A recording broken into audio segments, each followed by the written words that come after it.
this meeting to order, please. Ms. Byram, can we have roll call? Ms. Anderson? Here. Mr. Hopkins? Here. Mr. Jones? Here. Ms. Page? Here. Ms. Quintern? Here. Madam Chair, the clerk certifies the presence of a quorum. Thank you very much. Can we all stand for the pledge of allegiance, please? I pledge allegiance to the flag of the United States of America and to the republic for which it stands, one nation, under God, indivisible, with liberty and justice for all. Thank you. Dr. Hornick, is there any adjustments to the agenda? No, ma'am. Hearing none, I'd like a motion to approve the agenda as presented, please. So moved. Can I have a second? Second. All in favor by saying aye? Aye. Thank you. Motion carries. So with that being said, we will drop down to superintendent's reports and recommendations. Thank you, Madam Chair, members of the board. On the docket this evening, starting with letter A, consideration of proposed revision to policy GBQ. And Ms. Dawson presented this at last week's meeting, and this is with respect to retirees and health insurance benefits post 65 years old.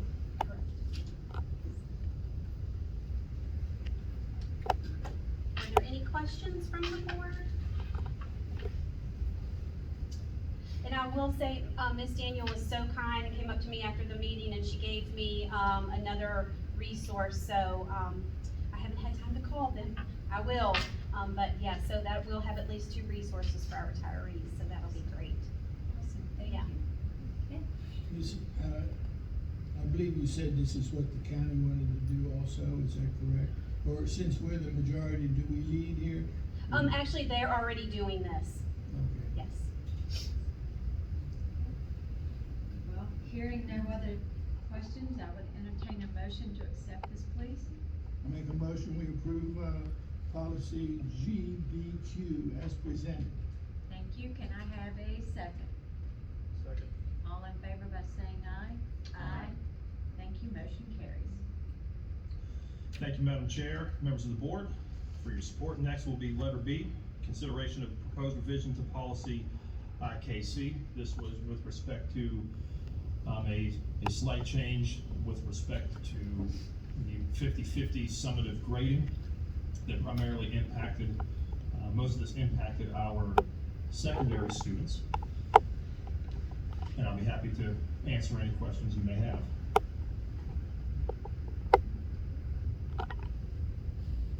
Everyone good with this? Yeah, I mean, I remember we put this in when we were having a lot of teaching at home and so forth. And, I would say, to me, it's just going back to more or less what we had before we had COVID, so, I mean, it's fine with me. Okay, Mr. Hopkins, would you, like to make a motion then? Yes, ma'am. Let me get up here at the top, see. I'm making a motion, we approve policy IKC as presented. Thank you. Can I have a second? Second. All in favor by saying aye? Aye. Thank you. Motion carries. Thank you all. And just a little brief information as we move forward. We've spoke with secondary principals, we being myself and Dr. Honecker, and looking at the grading scale and working. We'd like to get some teachers together and start looking at the grading scale across the board and the benefits of looking at a 10-point grading scale through the whole way through, as well as some stratification of letter grades within that scale. And so we are going to have a task force of teachers that are going to meet with our principals at the high school and middle school level and come back, and also looking at a program for credit recovery as well to help all of our students get their ticket to the future. So that will be part of our work as we move through this school year and come to you guys hopefully in the late fall to early spring with some recommendations as far as an enhanced grading scale and mechanisms moving forward. So thank you. Okay, thank you. Our next is letter C, which is the presentation of our out-of-county tuition rate. And Mr. Honecker is here to discuss and to answer any questions that the board may have.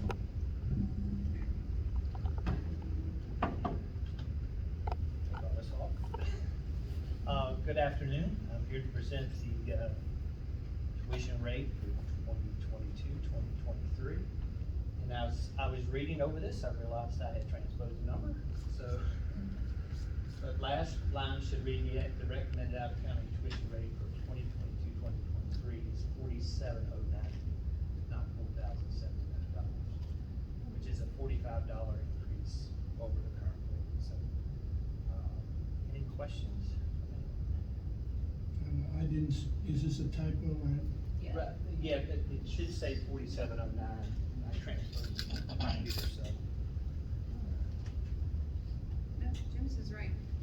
Oh, okay. I just. We didn't I refresh should have yet. texted you when I sent it there. So you take care of before I got it. No questions? How many students does this typically impact? Mr. Berry? Probably less than 10, based on the past. And what would be the reason that students would be out of? We have some students who, live at Woodbury Forest, which is in Madison County, but parents prefer them to come to Orange County schools because just being so much closer. We may have a student who has, moved out of the county, but prefers to continue to stay in Orange County Public Schools. So they would be charged tuition. And, so if they move like halfway through the year, they'd have to pay that 4709? We would prorate it halfway through the school year. And does this impact homeless students or trying? Does not impact homeless students, no. We would do with a homeless student, we would do a best interest determination meeting to determine whether it's best for them to continue school in Orange County, or is it best for them to start school in the county in which they've moved. Okay. But if that best interest determination meeting, which involves individuals not just from Orange County, but from those in the county in which they're moving to, if that committee determines that it is best for them to stay here, there would be no charge for tuition. Okay. Same way with foster children. Okay. And to the best of my knowledge, it's been several years since we increased this rate, correct? We did last year, I know, and if we did the year before that, it was probably even a smaller one. Yeah, I don't remember it. I know we did it last year, and I can't I know remember we that did we did last the year year. before either. So I think it's been several years since we changed This is it. something we normally have done almost every year. Oh, yeah, but we typically hadn't had an increase. Well, And I think last year, the numbers just were so close, that we Yeah. just said, we'll just leave this, Yeah. is what we did. It And was just to less than follow that. up on what they were talking about, and correct me if I'm wrong, most of the students we have that come from out of the county are because of our own employees, and we let them come without discharge. So it's only people that are not connected to their school system, and as far as I know, in the past, it's been one or two. It's not, I mean, we have almost 5,000 students, we're talking about one or two students. Okay, so if a teacher from, say, Spotsylvania started working in Orange and they wanted their children to attend here, that They don't wouldn't have to be. pay. Thank you. Thank you. Well, if everyone is comfortable with this, I'd entertain a motion to go ahead and accept this. I'll make a motion that we accept the 2022-23 out of county tuition rate. Thank you. Can I have a second? Second? All in favor by saying aye? Aye. Thank you, motion carries, okay? Thank you, Madam Chair, members of the board, for your support. Up next is letter D. This is an update on the contract, our corals contract. And Mr. Sarver is here to provide you all an update on where we stand. Good evening, board. Just wanted to give everybody an update. So we sent Corals a renewal notice when we all took action, and they sent us back information. They have sold a portion of their bulk fuel delivery to a company called Superior Propane, which comes along with a cost increase. So we have some options here, and the cost increase is related directly to transport costs. They're basically, that's what their profit margin is based on, their actual costs. So for ultra low sulfur diesel, we've gone from 7 cents with the previous contract to 20 cents per gallon. Gasoline, 27 cents versus 12.5 cents per gallon. And with heating oil, 35 cents per gallon versus 12.5 cents a gallon. So it's not an insignificant increase. I've looked into the state motor fuel program as an option. However, Quarles also holds the contract with the state and has taken down their website to join it. So I suspect that's being renegotiated currently. The other option is to put this out to competitive bid. Now, everybody who's been to the gas pump knows that right now might not be the best time to try to secure new costs. So based off of what what my peers have talked about doing in their localities, and looking at the options, I think we go ahead and sign this contract with the increased costs. This is supposed to go out, we were supposed to go out to bid in the spring anyway. Hopefully we'll see some stabilization with the fuel market and we'll get more competitive pricing, but at this time, this is my recommendation. Opus is the pricing standard that's used across the country. And the profit margin is basically on top of that rack rate. They publish the daily fuel price on a daily basis. And a key point too, Justin, I think you said we were planning, this is due to go back out in the spring. That's correct. Correct. Goes back out to competitive bid. I'm just confused as to if we have a contract and we're allowed to renew it, how can they go back and say, oh, nope. They have the option whether to renew or not as well. Okay. So the estimated cost, is that total or is that being? That's our total fuel budget for the current school year.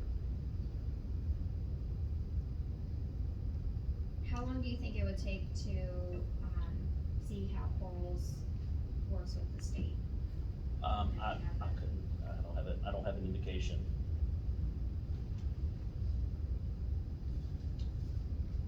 I will say this, they have been very good to work with. We've never had an issue with the customer service side with Quarles, and I would assume that they're, I assume that we're receiving service from the new company currently. They're still delivering out of Quarles trucks, but we have not seen a change in service. That's a huge part of it for our fleet, making sure we always have fuel available.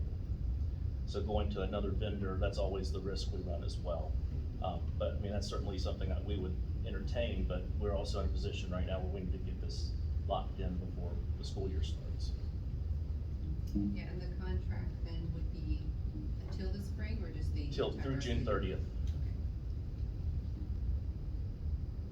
Well, I'm comfortable with it, just giving them the information based on what Mr. Sarver has just relayed to us. Are you confident that we can stay within the budget, given these outrageous price increases? What we actually see, the impact on the fuel bill will be, it seems rather large here, but it will be a few $100s worth of difference. So yeah, I believe that we'll be, provided Gary made some adjustments to our budget, thankfully. Gas prices get, above $5.50, $6 at our cost, which includes no tax. What you're seeing at the pump is about $1 more than what we're paying currently. So as long as fuel prices don't climb, that's where we're gonna have our biggest issue with budget, is if the trend continues and that the base price continues to climb. If I could just interject, the budget for the previous year was $500,000. We got the additional state funding. We bumped that up to 9 just because of the price of fuel, but also obviously it was probably a good idea after this happened. So I'm like Justin, I think we'll be fine with that number, but I'm also glad that the state was able to provide the funding for us to do that. So anyway. Yeah, I'll put forth a motion that we accept that as presented, just, we gotta hedge this and can't get around on it, so it makes sense. Is there a second? I would second. All in favor by saying aye? Aye. Thank you, motion carries. Thank you, Mr. Sarver. Thank you. Thank you, Madam Chair, members of the board, and Mr. Sarver's here also. He will stay up here as we discuss letter E, which is the recommendation for our school bus purchase. Mr. Sarver. Thank you. We have put out to bid, requesting proposals, for purchasing of our upcoming, 7 school buses. This municipal purchase agreement is the best competitive, contract came from Community Bank of Chesapeake. The interest rate came in at $2.41%, and, the total cost of debt would be $27,336.37. Now, the county is the entity that has more or less decided that this is the direction they're comfortable going, so they've built this payment into the, capital budget. So this is mostly just for informational and procedural purposes. But, this process has worked very well for us. We've gone through 2 full cycles, and we're making our last payment on our 3rd cycle of this. So this is working out very well for us. If you have any questions, I'd be happy to answer.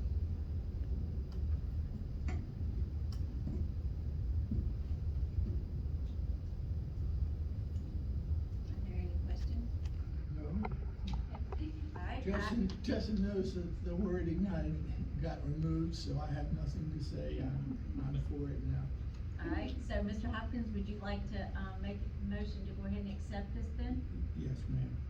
I make a motion, we, approve the school bus purchase financing as presented. Okay, can I have a second? Second. All in favor by saying aye? Aye. Thank you, motion carries. While I have the floor for a second, just to update you on the bus purchase.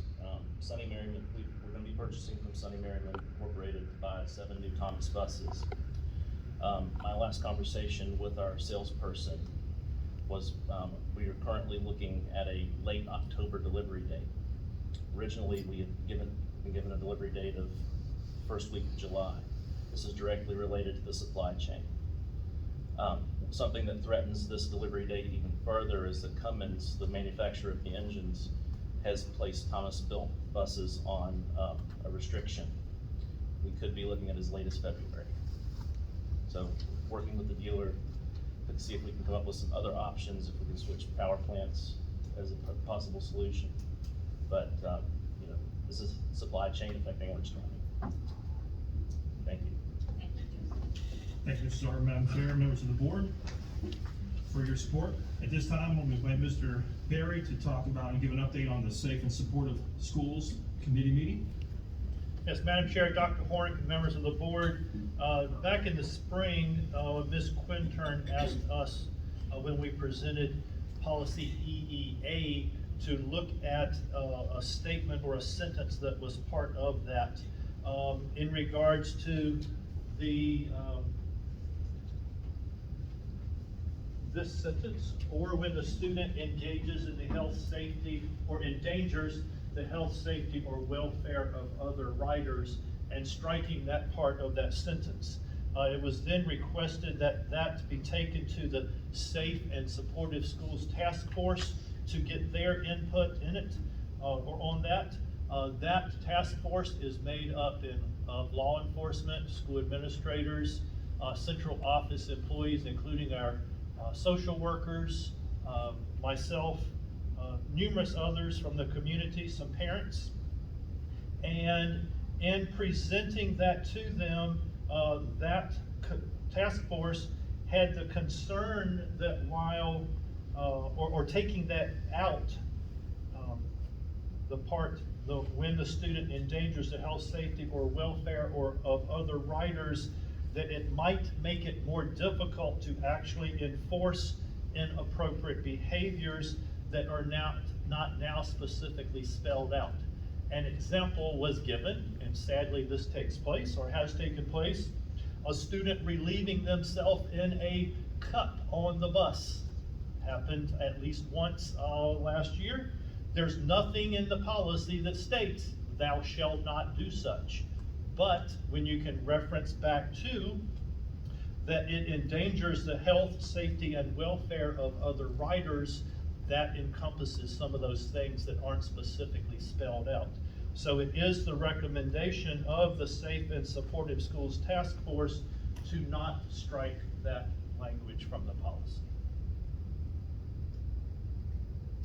guess my concern was with the whole masking situation and, you know, I don't- I'm sure it's behind us, but with that being an incident, you know, how can we ensure that students who, you know, have religious beliefs that they can't wear a mask, or safety reasons they can't wear a mask, and that's now going to endanger the health of other students? How can we ensure that student can still be appropriately, transported by no fault of their own without us infringing on religious or other health? And I mentioned that to the committee, and they said they did not see that played, wearing a mask or not wearing a mask didn't really play into this policy or how this was working. Okay.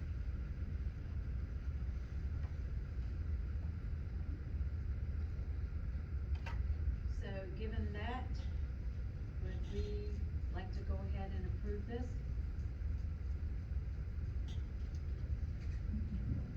I just wanted a minute to under the policy. I mean, I don't approve it, but,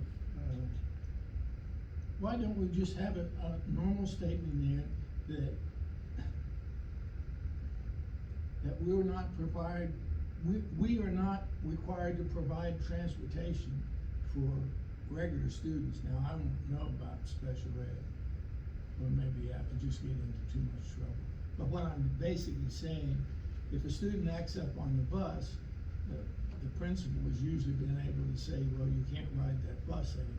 Just a normal student that's acting up. That's because we can take them off the bus at our will. Well, and I think that's what the providing transportation as required by federal, state and federal laws and regulations.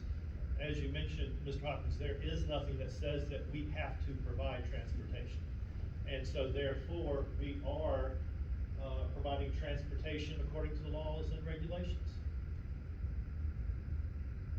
That's fine. So I think that's all we covered. Problem with this. I just, the general public thinks that we're required to provide them transportation to school, and that's, to my surprise, we're not required to. I agree with you, and the general public thinks that, but I don't know that this policy's gonna alleviate that thought. Well, I just. Maybe if we added the word only between students and as. Only as required by state and federal laws.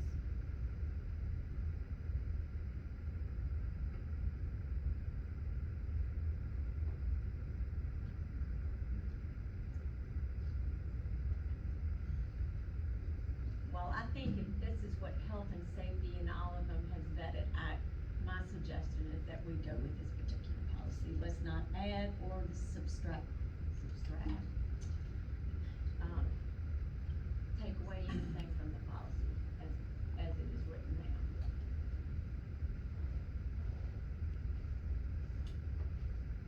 Well, it's probably good because the political, I don't know, I can't speak about the health issue, but the political part of it is, it's gonna have to get awful bad before we're gonna have any mask mandate from our government, that's for sure. All right, so Mr. Hopkins, would you like to make a motion? Yes, ma'am. I make a motion, we, approve policy EEA as presented. Thank you.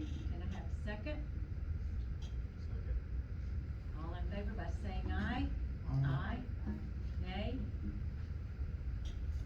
Great. Policy Thank you very much. passes. Thank you. Mr. Berry? Thank you, Mr. Berry, Madam Chair, members of the board. And our last one this evening, and Mr. Rudder is here for a presentation of surplus property, and this is regarding a generator that has been used here at T, correct, Marshall? That's correct, thank you, Dr. Harmon. Madam Chair, members of the board, just like it says in your notes there, you read everything, we had an old generator here at Teague, wasn't serving our needs, had a couple power failures last year, and took quite some time for the IT department to get the server up division-wide for network. So we replaced it with a new one, and so throwing the old one away, I reached out to the people that maintained it, who we bought it from, and there's interest in it. motion, if it's okay, that we dispose of that surplus as recommended. I'll second it. All in favor? Aye. Thank you. Thank you. Part of good news, right, Marshall, we know that our new one functioned correctly with recent storms and kept our server room running, right, Greg, and so it was a welcome. Very good. Yeah.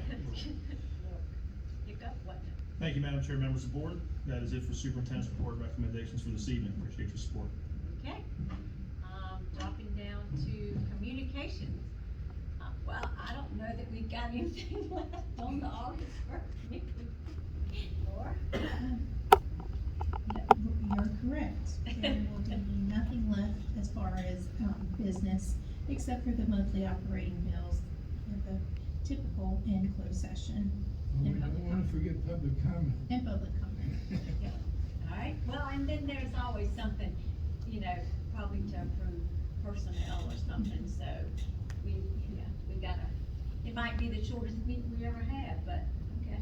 I didn't get a chance to, talk to you, Laura, but our policy council will not meet, before the August 1st meeting. Okay. I believe it's the 17th is when our next meeting is. August. Okay. So now, Laura, you wanna drop down to board calendars?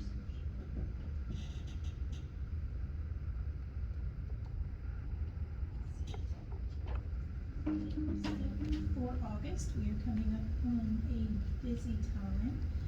New teachers return Thursday and Friday of this week. And then, all teachers return for teacher work days on August 1st. And it's also convocation and a board meeting. Convocation that morning is at 9:30 at the Hornet Sports Center, so if you plan to attend, just let me know. I think I got, Miss Anderson and Miss Page, just so that we can reserve some seating for you, so, if you plan to attend. Then the 10th is the first day of school, and our work session is at 7 p.m. on the 29th.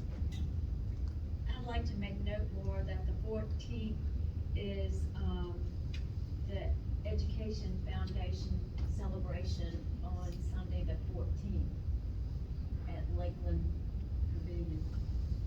Just remind everybody about that. Yeah, from 2 to 4, I believe. Okay. I should know, but, Laura, do you know when the next Blue Ridge Virtual Governor School Board meeting is? I do not, but I will check on that for you. It should be coming up, I believe, pretty soon. See, it's probably either the first Wednesday in August or September, I don't know which. I'll double check and see if I've Okay. gotten that information. I'll be in tomorrow, and Yes, okay. we'll get it straight. That's good. Okay, and then for September, right now, it doesn't look too booked. We have the holiday on the 2nd, which is required by the code because of when we open school. And then Labor Day is also a holiday. And our board meeting will be on the 12th and the work session on the 26th. And I'm sure there'll be things added to this once school starts.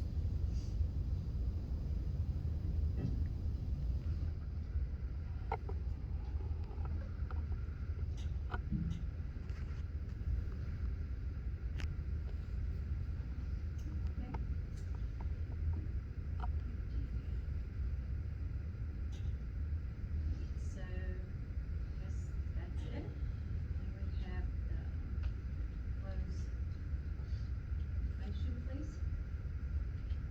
Pursuant to 2.2-3711A of the Code of Virginia, I move that the Orange County School Board convene a closed meeting for the following: discussion of personnel for the performance of a division employee as authorized by section 2.2-3711A1 of the Code of Virginia for resignation, termination, transfer, employment, salary adjustment, and retirement of employees. Thank you. Can I have a second? A second. All in favor by saying aye? Aye. Thank you. We're in closed session. You can just stay in here because it's just perfect. County School Board has convened a closed meeting on this date pursuant to an affirmative recorded vote and in accordance with the provisions of the Virginia Freedom of Information Act. Whereas 2.2-3712D of the Code of Virginia requires certification by the school board that such closed meeting was conducted in conformity with Virginia law. Now therefore be it resolved that the Orange County School Board hereby certifies that, to the best of each member's knowledge, only public business matters lawfully exempted from open meeting requirements by Virginia law were discussed, and only such public business matters as were identified in the motion by which the closed meeting was convened were heard, discussed, or considered. Thank you. Roll call, Ms. Byram. Oh, a second, sorry. Second. Okay, roll call. Ms. Anderson, Aye. Mr. Hopkins, Aye. Mr. Jones, Abstain? Ms. Page, Aye. Ms. Quintern. Aye. Madam Chair, the clerk certifies the vote as follows: 4 yes votes, no votes, and 1 member abstaining. The resolution is approved by a 4-0 vote. I'm sorry, I made a mistake. I That's all right, can't you still good participate. now. Oh, that's Okay. Now you may wanna make your statement though. From the, now she's gonna do Uh-huh. the staff recommendations. Yes. But I think you probably can go ahead and make your statement before. And I'll abstain from the passage of or the vote on the resolution for the resignation, termination, or transfer of staff. Alright. Dr. Hornet, does this come with your Yes, ma'am. recommendation? Yes, it does. Alright, so can I have a motion to accept the personnel as presented? I move to accept the recommended approval of the personnel agenda and addendum to include rescind offer, employment, resignation, and transfer of staff. Thank you. Can I have a second? Second. All in favor by saying aye? Alright. And with that being said, does anyone have any comments? Yes, I do. I sent an email to you, about, ramifications of the Kennedy decision. And, I would like to get, some information from our attorney, but I don't wanna do that as an individual. I'd only do it if I was authorized to do it by the board. So, my colleague next to me told she's interested. I would as well. Then I think I don't think it takes a motion, it just, I have his email address, I'll basically send him exactly what I sent you, and say I'm speaking on behalf of the board, we just want some information. Okay. I think that's the first step, I don't know if there's a second step or not, but the first step is at least that. Okay, that works. Alright, with that being said, I'll adjourn this meeting.